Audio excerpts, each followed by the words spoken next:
मैं हूं मोइन शेख और आप देख रहे हैं मुमरा टाइम न्यूज़। दोस्तों, आज 17 अप्रैल है जैसे कि आप लोग जानते हैं कि 19 अप्रैल से 2024 के लोकसभा के चुनाव होने जा रहे हैं, जिसको लेके काफ़ी घमासान मचा हुआ है चुनावों को लेके। तो इसी विषय में बात करने के लिए हमारे साथ प्रोफेसर हसन मुल्लानी यहाँ पे मौजूद है, जो एक अच्छी सूझबूझ रखते हैं राजनीति को लेके और बड़ी पैनी निगाह होती है देश में क्या कुछ घट रहा है उसके ऊपर। तो आज हम उन्हीं से जानने की कोशिश करते हैं कि ये 2024 का जो लोकसभा का जो चुनाव है, ये किस तरह जाता हुआ नजर आ रहा है क्या। और जिस तरीके से भाजपा का ये नारा है कि अब की बार 400 के पार, और कुछ लोगों का ये भी कहना भाजपा के नेताओं द्वारा कि मतलब अगर भाजपा 400 के पार जाती है तो संविधान को बदल दिया जाएगा, क्या ये मुमकिन है? इसी पे बात करने के लिए हमारे साथ प्रोफेसर हसन मुल्लानी साहब यहाँ पे मौजूद। तो आइए उनसे समझते हैं कि वो किस तरीके से देखते हैं 2024 के लोकसभा चुनाव को। हसन भाई, मेरा आपसे सबसे पहला ये सवाल रहेगा कि जिस तरीके से मतलब चुनाव का ऐलान हो गया और परसों के दिन मतलब पहले फेज का चुनाव होने जा रहा है, तो आप कैसे देखते हैं 2024 के लोकसभा के चुनाव को? सबसे पहले मोइन भाई, आपका और मुमरा टाइम्स का बहुत बहुत शुक्रिया। आपने बिल्कुल सही कहा, आज 17 तारीख है और आज आचार संहिता लगी हुई है। कोड ऑफ कंडक्ट खत्म हो जाएगा। 19 अप्रैल को पहले चरण का जो चुनाव होने वाला है, जिसमें कई सारी सीटों पे, महाराष्ट्र की भी कई सारी सीटें जिस पर मतदाता जो है वो वोट करने वाले हैं। और इसी को ध्यान में रखते हुए अगर अब तक का जो हम लोग पूरा के पूरा ये देखेंगे, जो भी घमासान हुआ है, जो भी आरोप प्रत्यारोप लगे हैं, जो भी पर्चे भरे गए हैं और जो भी सरकारी डिपार्टमेंट हो, भले वो ईडी सीबीआई हो, इन तमाम चीज़ों को अगर हम लोग देखेंगे तो कहीं ना कहीं हमने देखा है कि जो सत्ता पक्ष है, भारतीय जनता पार्टी और एनडीए, इसने साम दाम दंड भेद जो तमाम तरीके की नीतियां होती है वो अपनाया है। अपोजिशन को चारों खाने चित करने के, भले फिर वो अरविंद केजरीवाल जैसे मुख्यमंत्री की को जेल में डालना हो, या फिर कांग्रेस जैसे इतनी बड़ी पार्टी है उसके अकाउंट्स को बंद करना हो, या उन पर आईटी और सीपीआई कम्युनिस्ट पार्टी पे इनकम टैक्स की पेनल्टी लगाना हो। ऐसे कई सारी चीज़ें हैं जिस पर इन लोगों ने सारे मैकेनिज्म का इस्तेमाल कर प्रेशर लगाया। फिर भी अपोजिशन जो है वो इंडिया के नाम के बैनर तले आया है और काफ़ी मेहनत कर रहा है और बहुत ज़्यादा अपेक्षा रख रहा है लोगों से। अब वो जो खेल फिलहाल का जो समीकरण नज़र आ रहा है मोइन भाई, मुझे ये जो हिंदी भाषा के राज्य है, जिसमें उत्तर प्रदेश जो भारत का सबसे बड़ा राज्य है, जिसमें तकरीबन 80 सीटें आती है, इसके बाद बिहार और मध्य प्रदेश और राजस्थान, ये 3-4 जो भाजपा के सबसे बड़े राज्य माने जाते हैं, गढ़ माने जाते हैं जो हिंदी बोलने वाले राज्यों के, यहाँ पर ही इंडिया गठबंधन का असली इम्तिहान होने जा रहा है। अगर यहाँ से इन्होंने सीटें निकाली, जैसे तेजस्वी यादव बिहार में बहुत अच्छी पकड़ बनाए हुए हैं, लोगों का एक जमघट आ रहा है, उस तरह से उत्तर प्रदेश और मध्य प्रदेश में कांग्रेस और दीगर पार्टियां इंडिया गठबंधन की नजर नहीं आ रहे। ये एक चिंता का विषय है विपक्ष के लिए। हसन भाई, जिस तरीके से आपने बताया कि जो बड़े बड़े स्टेट है, जैसे कि यूपी हो गया, बिहार हो गया और गुजरात हो गया, राजस्थान हो गया, जहाँ पे भाजपा की पकड़ काफी मजबूत है, लेकिन देखने में ये आ रहा है कि यही जो भाजपा की जो गढ़ है, जो स्टेट है, वहाँ पे भाजपा की हालत काफी पतली नजर आ रही है। क्योंकि जिस तरीके से पिछले कुछ दिनों पहले भाजपा के एक नेता ने जो जिस तरीके से क्षत्रिय समाज को लेके अभद्र टिप्पणी की, अपमानजनक टिप्पणी की है क्षत्रिय समाज को लेके, उससे पूरा क्षत्रिय समाज जो है काफी नाराज है, लोग सड़कों पे उतर आए हैं। और उसका असर न केवल गुजरात में बल्कि राजस्थान में भी देखने में आ रहा है, पश्चिमी उत्तर प्रदेश में भी देखने में आ रहा है। तो एक तरफ क्षत्रिय समाज नाराज है भाजपा से, दूसरी तरफ जाट समाज नाराज है, किसान नाराज है, और ये खुलकर बगावत पे उतर आए हैं भाजपा के खिलाफ। तो क्या लगता है इसका भी इम्पैक्ट पड़ेगा इस चुनाव के अंदर भाजपा के खिलाफ? बिल्कुल मोइन भाई, बिल्कुल इम्पैक्ट पड़ेगा, लेकिन ये जो है ये किसी लोकसभा क्षेत्र तक ही महदूद रहेगा। अगर जैसे किसी एक जो भी उम्मीदवार है उसने क्षत्रिय समाज के खिलाफ कुछ बोला है, तो जहां जहां क्षत्रिय समाज के वोटर प्रभावित है, जहां उनके असर पड़ेंगे, वहां पर भाजपा को नुकसान हो सकता है अगर उन्होंने डैमेज कंट्रोल नहीं किया तो। दूसरी तरफ आप देख सकते हैं पंजाब हरियाणा के जो किसान हैं वो तो पूरे 5 साल सड़कों पर ही रहे, खेतों में कम और सड़कों पर ज्यादा रहे, तो उनका भी विरोध बिल्कुल वाजिब है और वो हमें इलेक्शन में नजर आएगा। तो ये जितना भी है ये उस लेवल तक ही रहेगा, इसको हम लोग पूरे के पूरे भारतीय जनता पार्टी का सर दर्द नहीं बोल सकते। हाँ, उनके उम्मीदवारों के कुछ सीटों पर सर दर्द तो बिल्कुल रहेगा। आप बोले कि भाजपा का सर दर्द नहीं बोल सकते। अगर हम साउथ की बात करें, साउथ इंडिया की बात करें, तो वहाँ पे जितने स्टेट है साउथ इंडिया के, वहाँ पे जैसे कि कर्नाटक हो गया, तेलंगाना हो गया, आंध्र प्रदेश हो गया, और दूसरे जो स्टेट है केरल हो गया, वहाँ पे आप अच्छी तरीके से जानते हैं वहाँ पे भाजपा ना के बराबर है असम में। बिल्कुल। वहाँ भाजपा ना, और यही हाल है ना जो जो नॉर्थ इंडिया है वहाँ पर भी यही हाल है, भाजपा वहाँ पे भी ये ना के बराबर है। तो ये अगर हम साउथ इंडिया, नॉर्थ इंडिया और ये जो बड़े बड़े स्टेट हिंदी भाषा क्षेत्र के, अगर यहाँ पे भाजपा की हालत खराब है, यहाँ पे उनकी सीटें कम होती है, तो भाजपा के इन सीटों की कमी कैसे पूरी करेगी? हाँ, ये बात बिल्कुल साफ है कि जो हमारा दक्षिण भारत है, जिन राज्यों के बारे में आपने बताया उसमें तमिलनाडु एक ऐड कर देंगे हम लोग, तो वहाँ पर बीजेपी नदारद है। वहाँ पर बीजेपी के अलायंस पार्टी भी होती है तो वो इतना खास नहीं कर पाती है।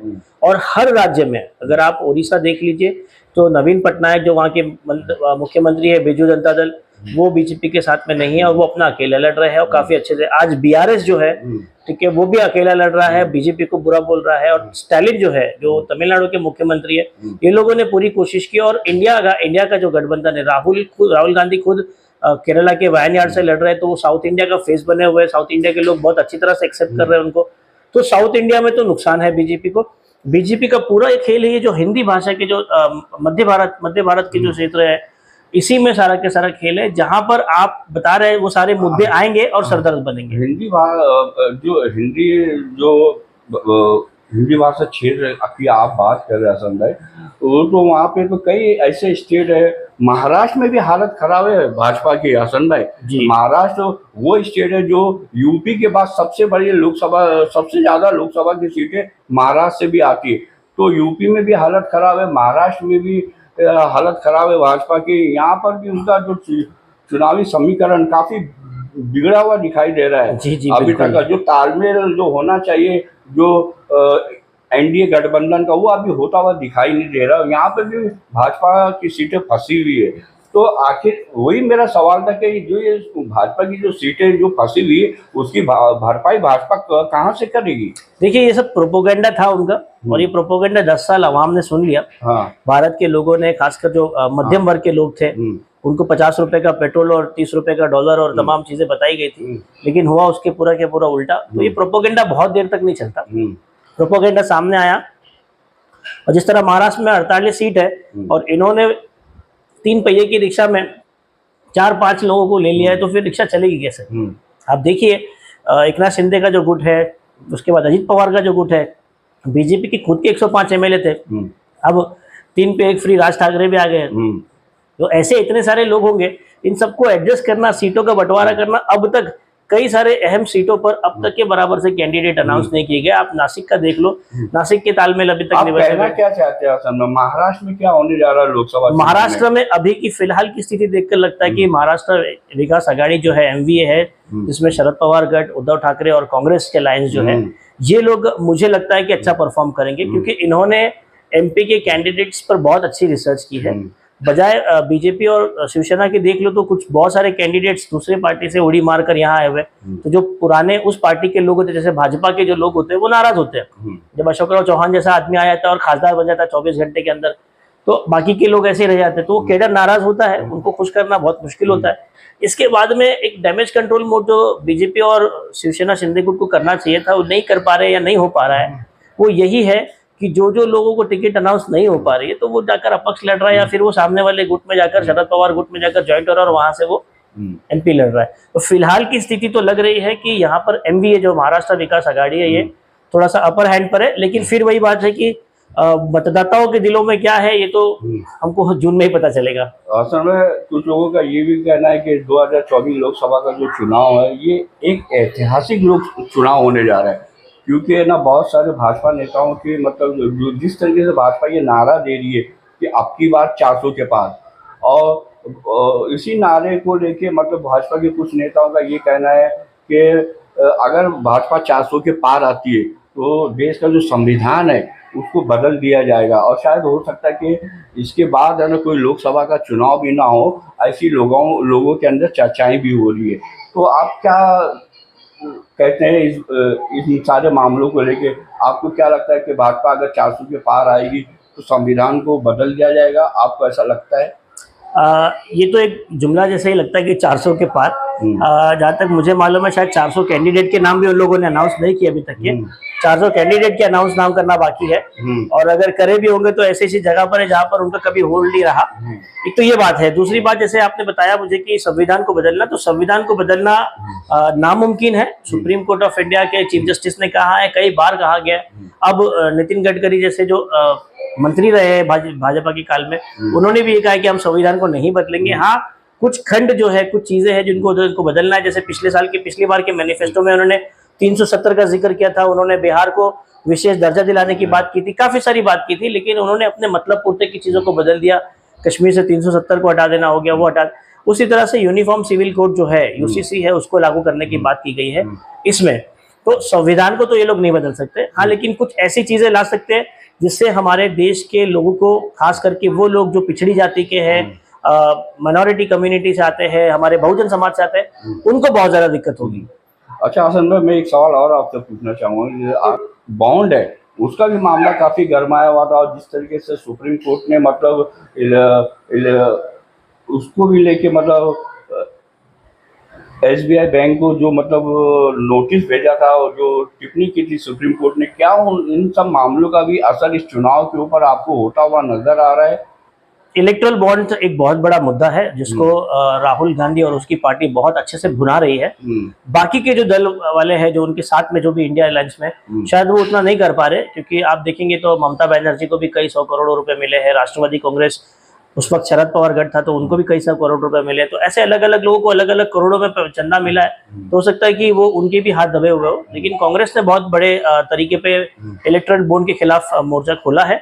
और रही बात सुप्रीम कोर्ट की, जो याचिका है मोइन भाई, वो वीवीपैट को लेकर है कि जब वोटर वोट करता है तो जो पर्ची निकलने वाली मशीन होती है, वो और ये दोनों मिला जुला रहना चाहिए, क्योंकि कई बार वीवीपैट में और पड़े हुए पोलिंग वोट में आगे अंतर होता है। इसी चीज को लेकर याचिका है। तो हो सकता है कि सुप्रीम कोर्ट निर्देश इशू कर दे, एक ऑर्डर इशू कर दे, एक कड़क इंस्ट्रक्शन दे दे इलेक्शन कमीशन को कि ये दोनों के दोनों सेम होना चाहिए।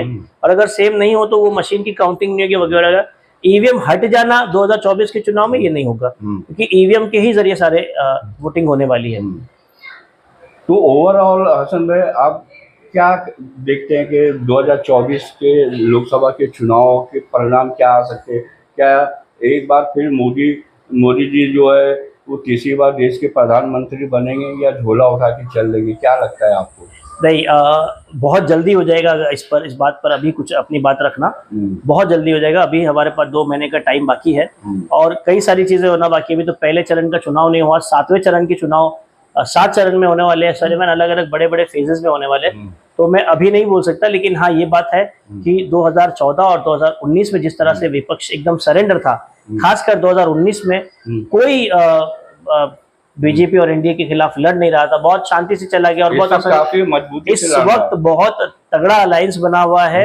इनके पास पैसे नहीं है, कई सारे नेता जेल में है, लेकिन हिम्मत एक बात मैं आपको रोक के बताना चाहूंगा कि कुछ लोगों का तो ये भी कहना है कि ये चुनाव विपक्ष नहीं लड़ रहा है, देश की जनता और भाजपा के बीच ये मुकाबला है, देश की जनता भाजपा से लड़ रही है, ऐसा भी लोगों का कहना है। कई सारे लोग हैं, जैसे ध्रुव राठी है, रविश कुमार है, जो यूट्यूब ब्लॉगर्स है, इन लोगों ने भी बहुत बड़ा मोर्चा खोल रखा है। जो आज गोदी मीडिया नहीं कर पा रहा है, वो ऐसे सामान्य लोग कर रहे हैं जो अलग अलग मुद्दों पर इंफॉर्मेटिव वीडियो बनाते थे। ध्रुव राठी जैसे, उन्होंने देश की संजीदा टॉपिक्स को रेज किया है। तो जो यंगस्टर्स है, जो देख रहे हैं, जो कनेक्टेड है सोशल मीडिया से, वो लोग अवेयर कर रहे हैं। और अब ऐसा लग रहा है भाजपा को कि कांग्रेस की और विपक्ष की एक पेड पूरी की पूरी सोशल मीडिया आर्मी है, जबकि वो पेड सोशल मीडिया आर्मी नहीं है, वो हमारी जनता और हमारे आवाम में से ही है जो बीजेपी का विरोध कर रही है। तो वो खुद भी बौखलाया हुआ है, तो उन्हीं की दवा का स्वाद उन्हें कोई मिल गया, इस तरह से हो रहा है।